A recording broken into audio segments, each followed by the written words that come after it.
Hello everyone, Happy New Year. Welcome to 2020. That's a little bit crazy, it's a big number.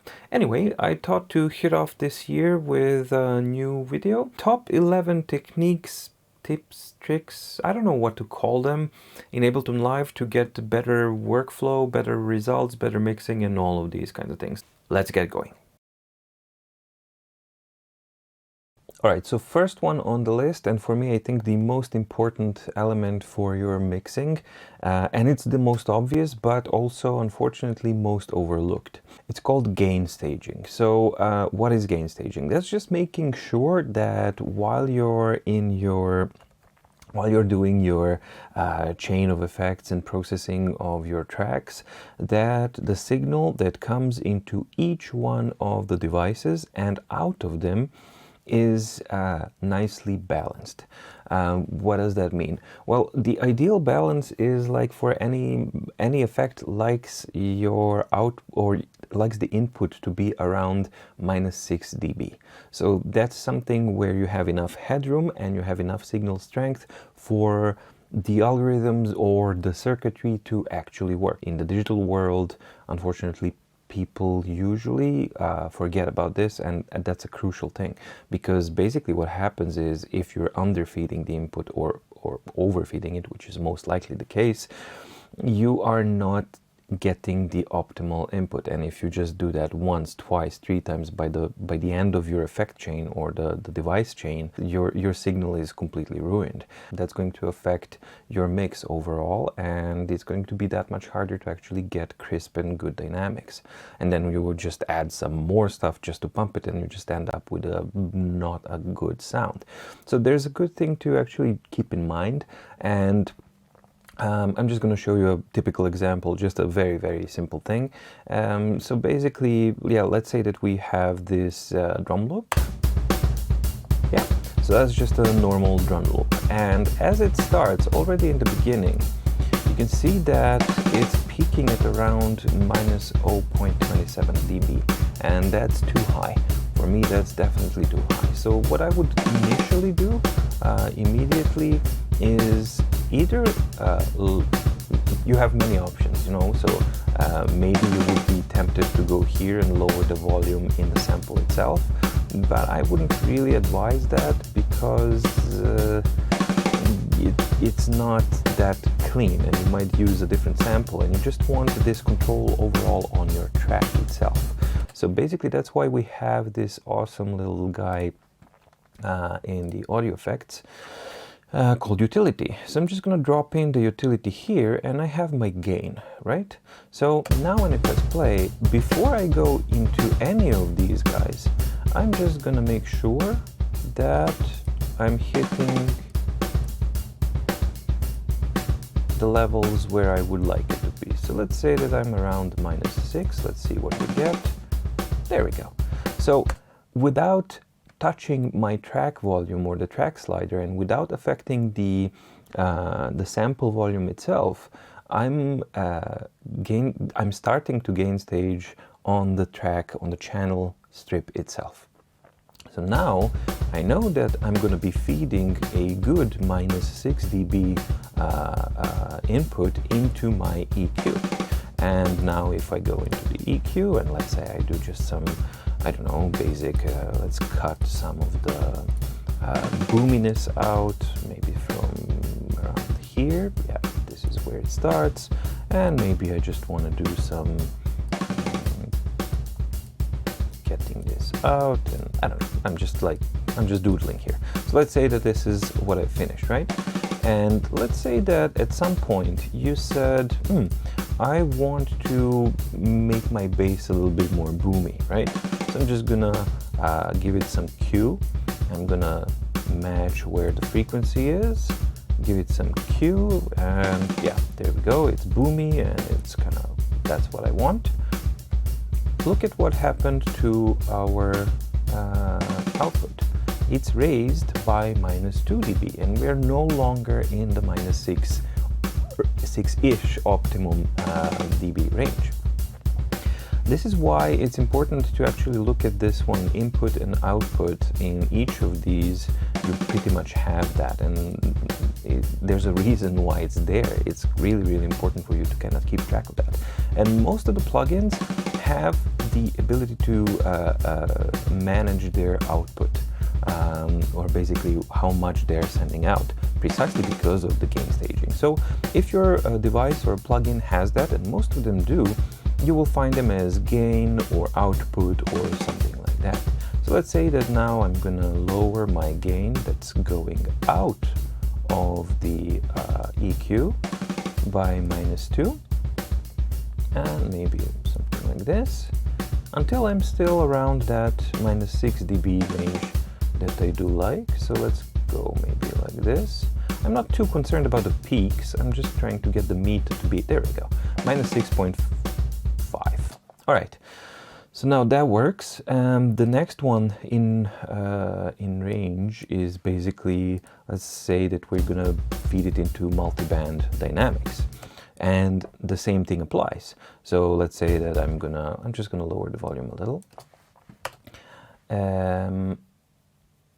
Let's go here, and let's say that now I'm gonna arrange these things so that I'm pumping the bass, and maybe get it a bit louder, cut a little bit of the mids, and you can already see that we're doing terrible damage on many levels, and we're actually peaking, even though, you know, we are feeding a good result here, but what's coming out is far too much. So again, you apply your gain staging, and you make sure that you are at the optimum range. And let's see here, this is, since we're compressed, it's going to be far less dynamic range, and then it's going to be even easier to actually hit your point. So let's say that's the element. Let's raise this a little. Okay, so whatever, I don't care how it sounds, I'm just showing you the examples of how it can be used. And now we're feeding that into the overdrive, or maybe we just wanted to actually add an overdrive in between. Since we've gain staged everything here in the chain, we know that our signal is good before the multiband dynamics. So that means that I know that my signal is going to be good that's coming into the overdrive. So let's go. Yeah, that's good, but because it's an overdrive, and let's say I go a lot more. All right, so that's like really, really pumping it. We have changed our gain again. However, here I only have dry wet, right? I don't have my output, and in cases that your device in chain doesn't have an output or output staging control, then you just simply slap on the utility again, and you do the gain staging there. So now if we go here,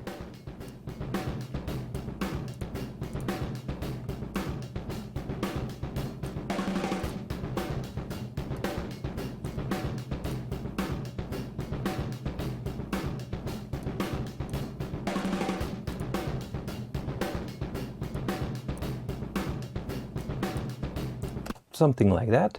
And now again, I am happy with that, how it's coming in, and I know that a good signal is actually coming into the multiband dynamics, even though we went through the overdrive and we didn't have that output control. So if I press play, I should be in a good range. Of course, things have been changed a little bit, so of course the signal is going to be processed differently by the multiband dynamics, and then I can just raise my gain a little bit, but most importantly, we are not crossing over and we're not peaking or doing any of those things. So let's check here. A little bit more up. Oops, too much.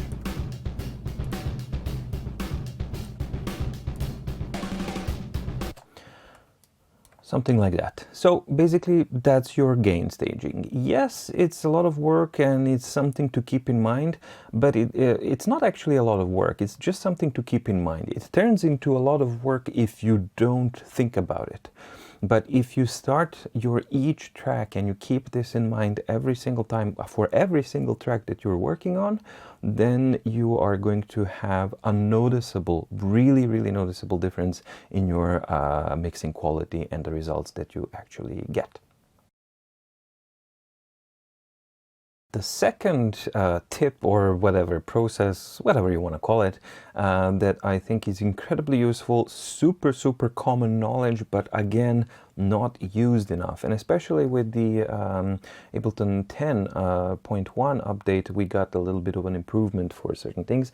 The element I'm talking about is grouping. And again, thinking about your overall mix ahead of time, not after you're done with your creative process, but actually while you're doing things, to actually plan all of your mixing so that you don't have to come back, so that you don't have to do all of those things. You will sound better, you will make better music because you'll have more clarity and you'll have a better understanding of what your song needs or doesn't need while you're doing it. I'm going to talk about two things here: basic grouping and subgroups within groups, which is something that we can do now from Ableton 10.1, I think. What's the idea of grouping? Why would we do that? Well, let's check this basic example here. So I'm just gonna stop all clips and let's just introduce one at a time.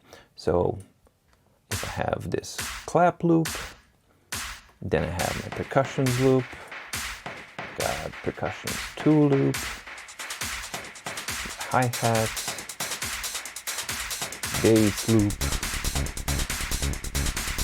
kick, and you got your synth. So whatever, it doesn't matter. I just slapped on some stuff as an example so that you can hear. It applies to any genre and any type of music making. This is something that you have to keep in mind. The idea is basically to create logical groups that will help you mix things and that have a logical relationship between them. For example, if I take bass and kick in EDM and in normal music, usually bass and the kick drum are locked together and they are quite dependent, especially if your composition is good and your bassist needs to follow the kick. That means that unfortunately both bass and the kick drum are sharing the frequency range somewhat. There is a big overlap. Of course, some of them will go a little bit higher and lower than each other, but there is a big frequency overlap. They are locked as an element in your mixing. And basically, that's your first group that you would normally want to do, which is basically your kick and bass group. Right. So let's now just expand this a little so that we can see the whole thing. And I'm going to rearrange so that the kick is there, and I'm going to give it some nice bright color. All right, so I got my group. The second group that I want to work with are the percussions. So I'm just going to select all of my percussions. What you want to put in this group is the percussions that have high dynamic range and are not interfering a lot with the low frequency range. So that basically is low, mid to highs. All of those guys can go into a separate group, and let's rename that group and call it percussions. Let's just turn on percussions. There we go. So now I got my percussions group and my kick and bass, and let's rearrange this. And that's pretty cool. And we have a synth over here. The idea of a group is that you create a submix within the group and then level the overall or adjust the overall level of that group itself. So in effect, it's like small submixes within your mix, which is a really great way to get the control that you need. So let's say, for example, let's see how that would work. All right, so let's say that I wanted to just focus on kick and bass, right? I can just click on solo of the group, and now I can use my mixing to make sure that I'm getting what I want. All right, that kind of is clicking where I want it to. And then we start to introduce the bass, trying to get some similar type of action. Of course, there's no devices here or anything. You would add a compressor or anything, with just an example. All right, so let's say that's my kick and bass group done, and I'm happy with that. So now I can move forward to my percussions, and I've just lowered everything, all of the levels of hi-hats, claps, percussions, and everything. So I'm just going to now solo play both kick and both groups, right? So now I would try to add elements.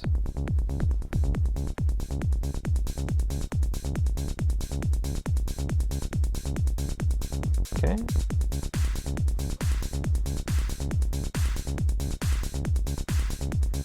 Okay, percussions 1.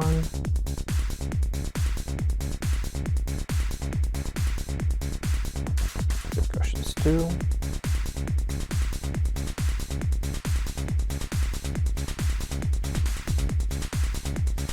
So that sounds kind of okay, but I can also just isolate very quickly and double check if this is how I would like it to be. Now, so that's obviously a big benefit of having groups, but the extra step, which is really, really cool, is grouping your groups. So I'm going to select, in this case, I'm going to collapse all of these guys. I'm just going to select both of these groups that I've just made, and I'm going to press Ctrl G again to create another group. And I'm going to rename this one to Rhythm. You can rename it whatever you want. I'm going to give it a nice bright color. And now I have effectively one channel, one level to mix of my kick and bass and my entire rhythm section. Why is that important? Well, I can really fine-tune in relation to the rest of the song and the rest of the elements. So let's say that I have this situation, that I've grouped this, and now I can just check on the mix and I play the synth line that's there. So I'm just going to start introducing the kick and bass.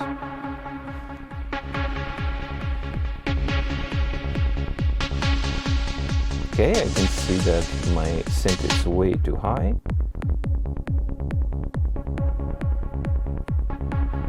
Something like this.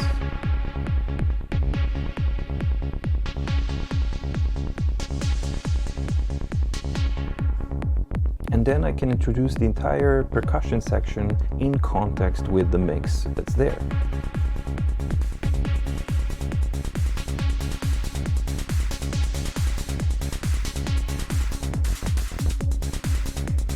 And on top of everything, it's not, I could have done that before, but now, because I have the main rhythm section, I can simply fine-tune and balance this. And maybe I can say, I would like it a little bit higher, a little bit lower. And this becomes incredibly important, especially during final mixes and preparation for mastering, when you need to really, really fine-tune the frequency ranges and everything like that. It becomes really, really easy and super effective to just have a couple of channel strips that you're fine-tuning and mixing so that you can get the best mix possible. Now here's a tricky one that really pissed me off, and it took me a long time to kind of figure it out, so I made a point to actually remember it, and I couldn't find any reference to it. And it's about the ability to resize your sliders. If you hover around here, you'll see that my cursor has turned into a different option so that I can I can change the size of my sliders. Now if you have a big screen, then it's not a problem. However, a lot of people are using this on laptop, and then screen estate becomes, you know, a valuable commodity. So one of the first things that you're going to do is lower this, right, so that you can have maybe a lot more room there. However, you should be aware of one really important thing. As you lower the height of the slider channel, or the slider channel, you will lose user interface elements, and some of them are vitally important for mixing, which is really, really tricky. Which are those? Well, let's see what starts appearing when we start sliding up. So I'm just clicking and holding and sliding up. First of all, we don't even have any decibel meters or any values. We just have a slider. Then the first step up, we get our decibel values, which is quite important. As we've talked in previous stages, how are you going to know where your -6 is when that's the point when trying to mix? And we got our peak meters also appearing, so that's how high we can peak. So good, now we can actually see, for example, yeah, so we're getting -20, -6, and that's all good. And most importantly, on the master, we get -6. Good. However, one of the elements that I always use when mixing is trying to knowing where my slider value is of the volume itself. And if you notice, it's not shown there at all. For that, you need to go one step up again, and then it shows. Why is this important? Well, for example, if I have my final mix, getting it ready, and I see that I'm here going at, I don't know, let's say -2 decibels. And I know that I want to lower everything by precisely 4 decibels, right? So I want to select all of the channels and I just lower them down by -4. And then in that case, I would say like, oh, this one was at 1, so I need to be at -3. And that's a super helpful thing. I don't have to monitor the output there. I just know I put it down by 4 decibels and that's done. But unless I have this meter, I can't know how much, what the value of the slider is. It may be a thing that you really don't care about, but for me this one is quite important, and it took me a while to actually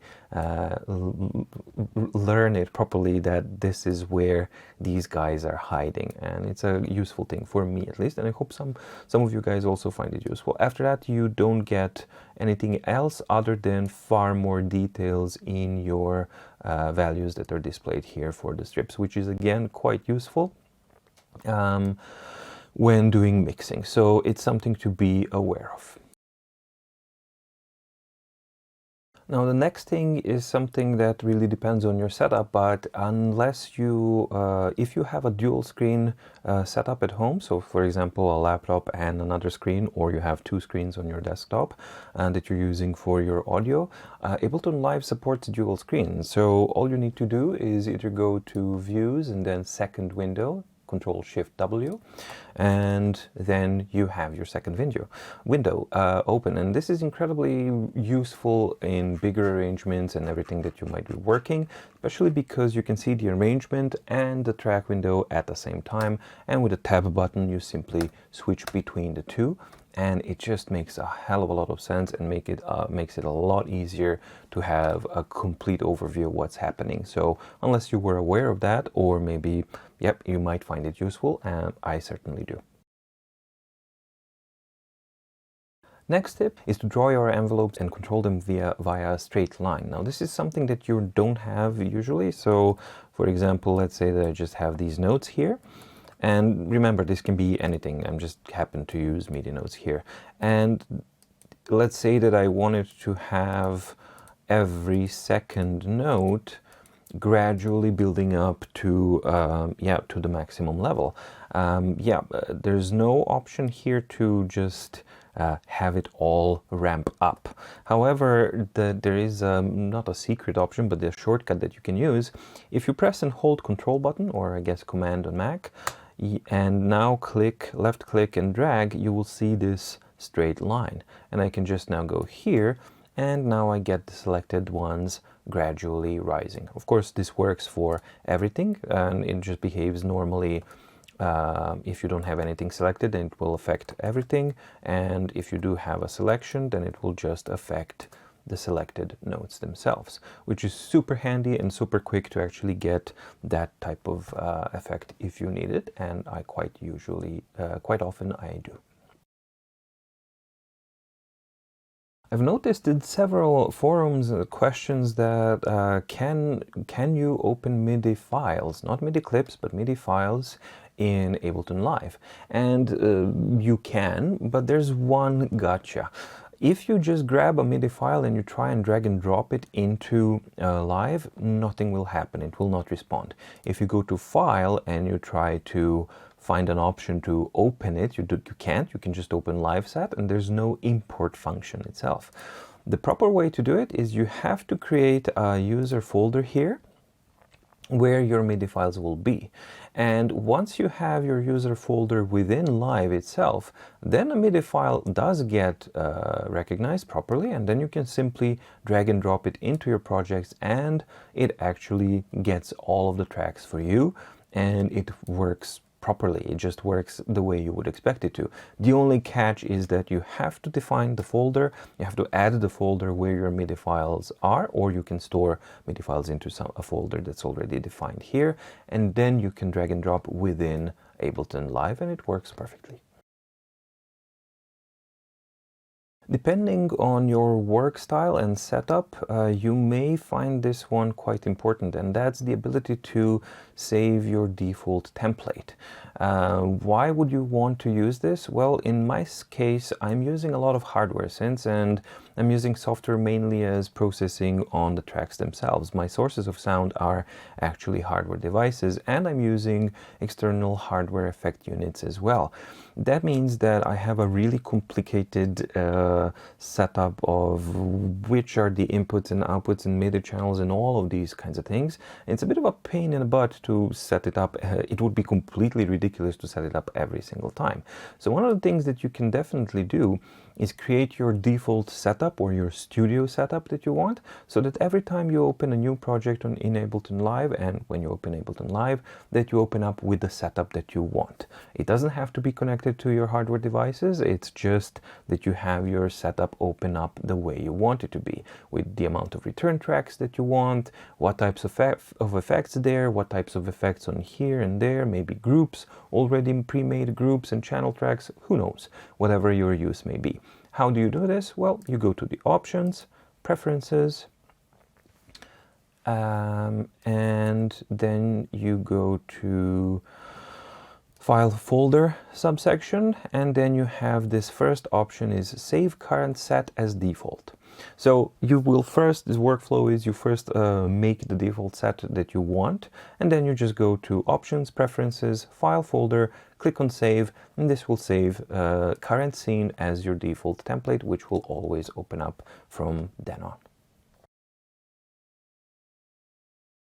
This one is quite important if you are using Ableton Live in conjunction with hardware synthesizers and effect units. We have by default really good external audio effect and external instrument devices here in Ableton Live, and what they give us as an option is in one channel and in one strip to actually make a connection between MIDI out and MIDI in, and to link the audio in-out channels as well, which is perfect. That's exactly what we want.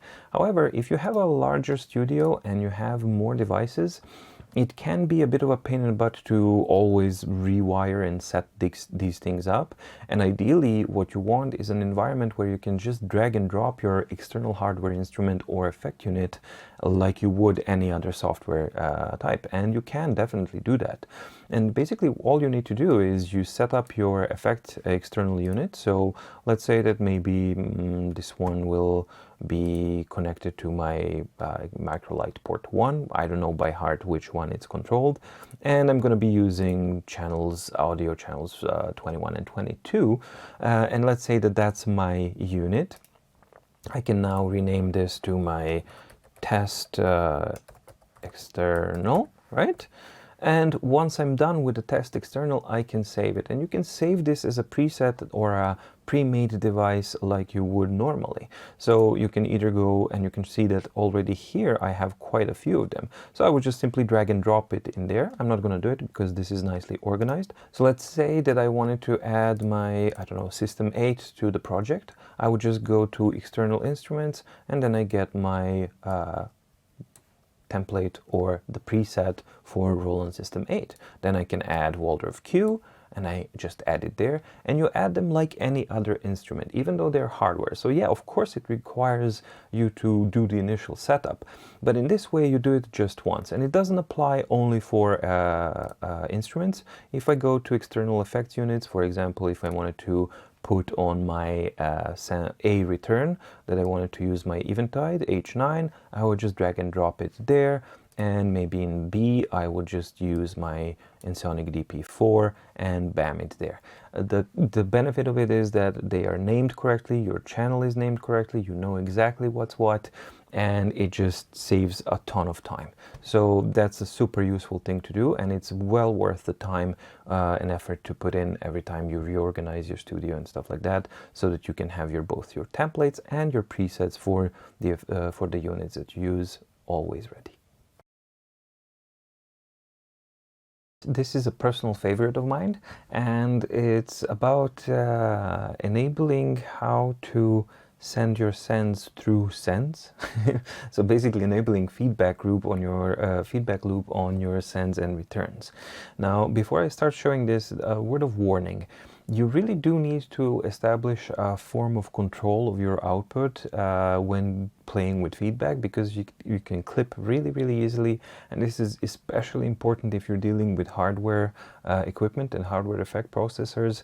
You really want to protect them. You don't want to cause some damage or anything like that. So one way of doing it, it's not of course enough. For software it is, but for hardware it's not enough. But it's a good idea to put on a limiter on each of the channels. Let me just hide there. Yeah, so to put a limiter on each of the returns here, and especially on the master as well. It doesn't need to do anything much, it just needs to be there to kind of cap off and protect from clipping. You don't want to do any dynamics or anything like that. It needs to be like just there to keep away the clipping. Now, basically, how do you set this thing up? Well, in the same way that you have these sends here for regular tracks, if you go over to your return tracks or send tracks, you have them here, but by default they are disabled. There is a way to actually enable them. If you just right-click on them, you can enable individual ones, or you can enable all sends.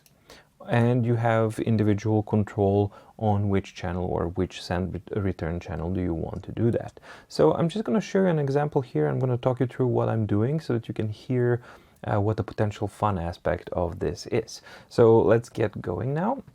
I have this sample here.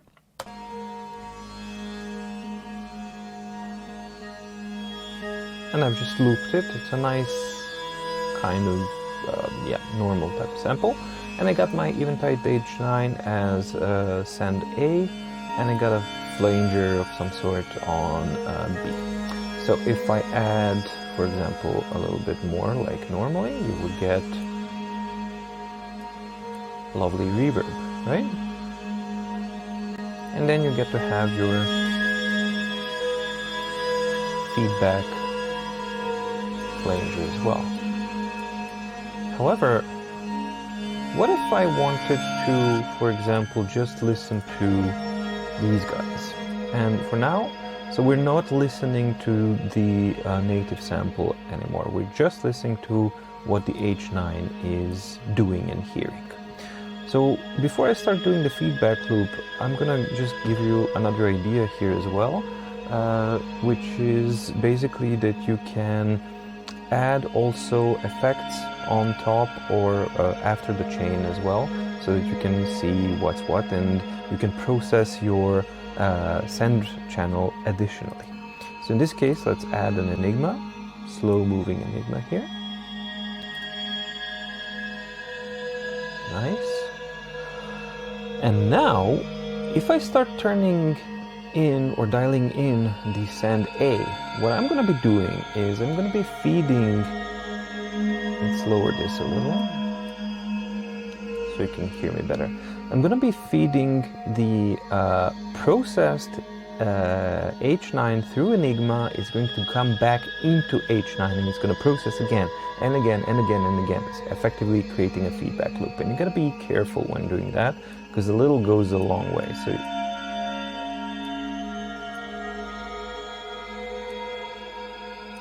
So we're dialing it in very carefully.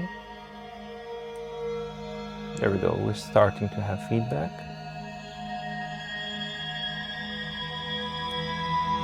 Can stop my playback. And we're entering feedback zone. There we go. As I said, you have to be careful. Let's get Enigma out of the way, because I think it's doing some unwanted stuff.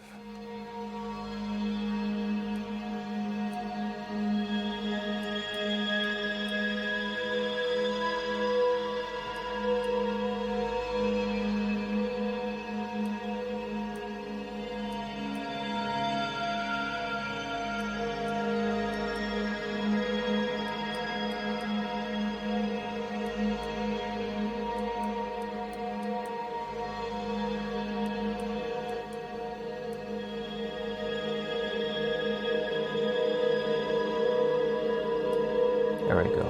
This is a nice feedback. Controlled.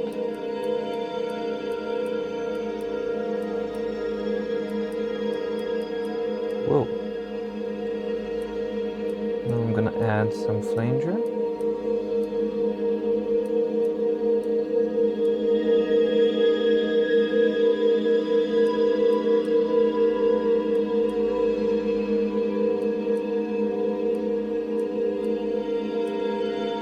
Sending some of the flanged feedback back into feedback.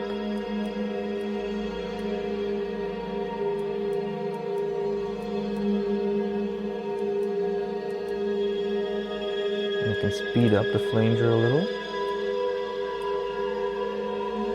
to give frequency variations, which help break up the feedback.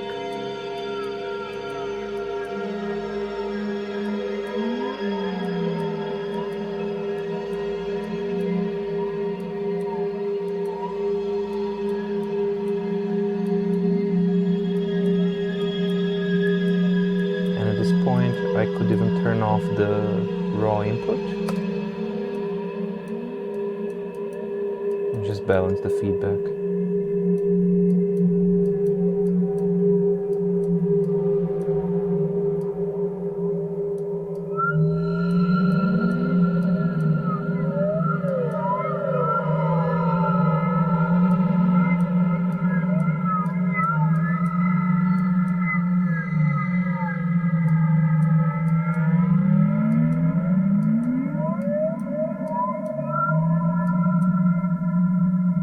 There's no instruments coming in here. This is just feedbacks, and they're dealing with their remnants of the signal.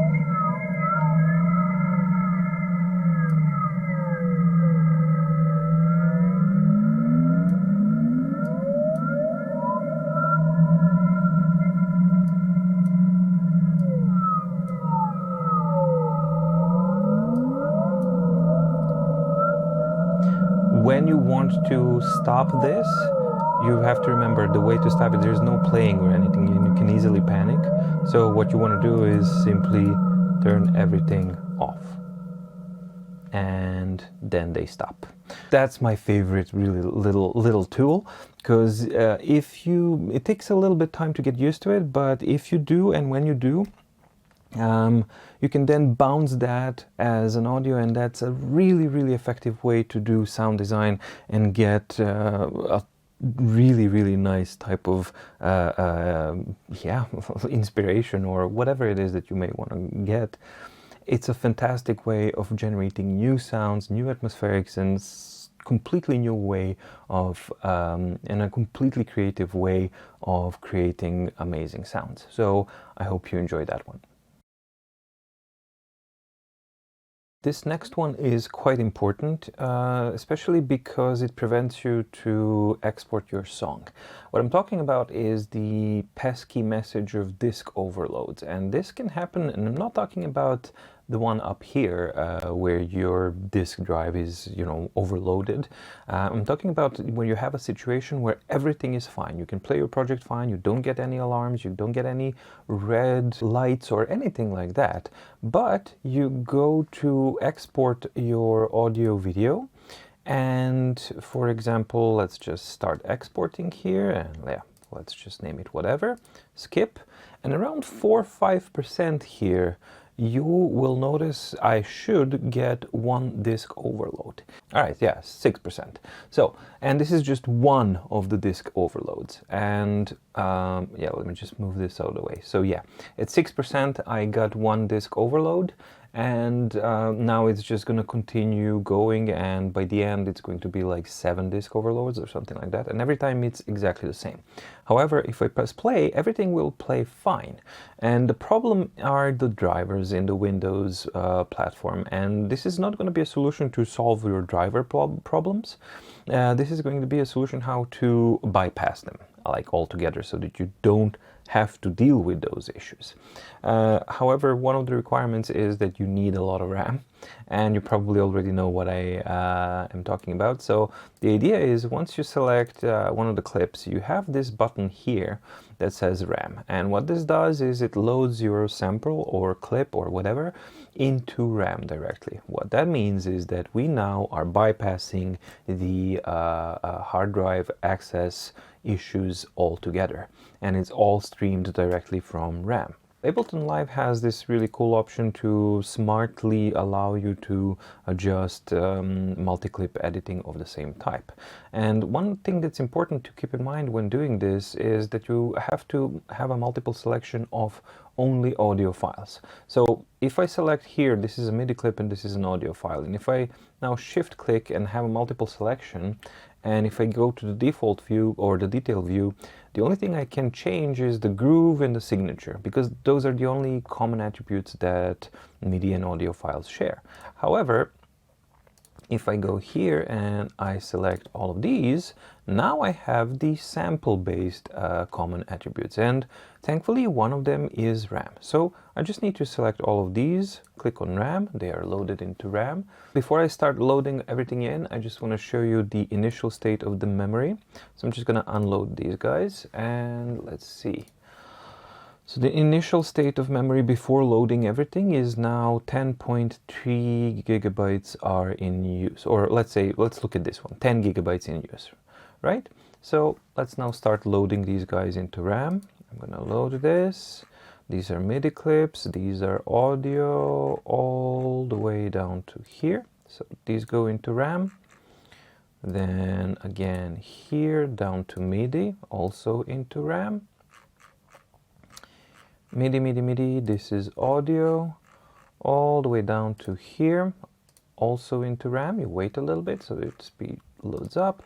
And finally here at the end as well, I'm going to load these guys into RAM as well. Now let's check out our used RAM. Not such a huge impact. And I'm not going to go into reasons why, but the thing is that if you have a lot of RAM, Ableton is going to prefer keeping it all in RAM by default, but it's not going to do that when rendering. When rendering, it's just going to start accessing hard drive, and that's what we want to avoid.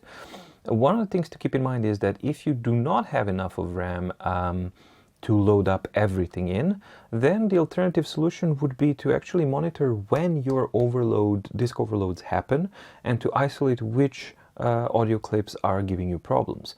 Most usual case when that happens is when at the same beat or at the same bar, a lot of audio clips need to start playing at the same time. This is usually when this kind of thing happens, and putting them into RAM actually helps quite a bit. So now let's do a test and do a render. And I'm just gonna click export again and just save. Let's move this over here, skip.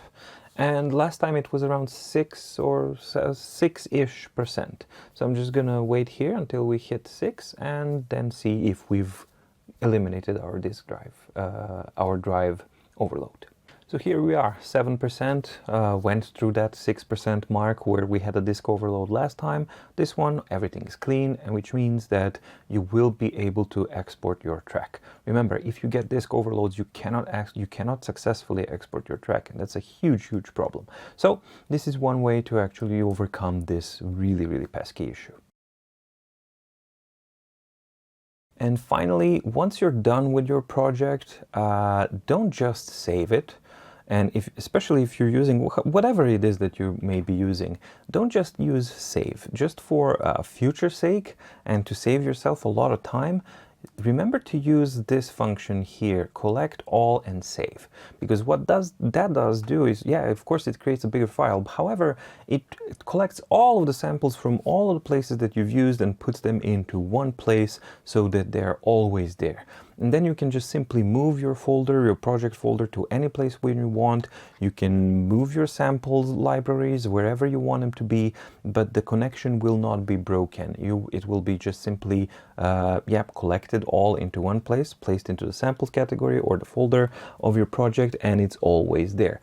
Especially awesome for backups, because then you can just simply collect it all, back it up, zip it up, and you know that you don't have to worry about anything at all in any point in the future because it's all there.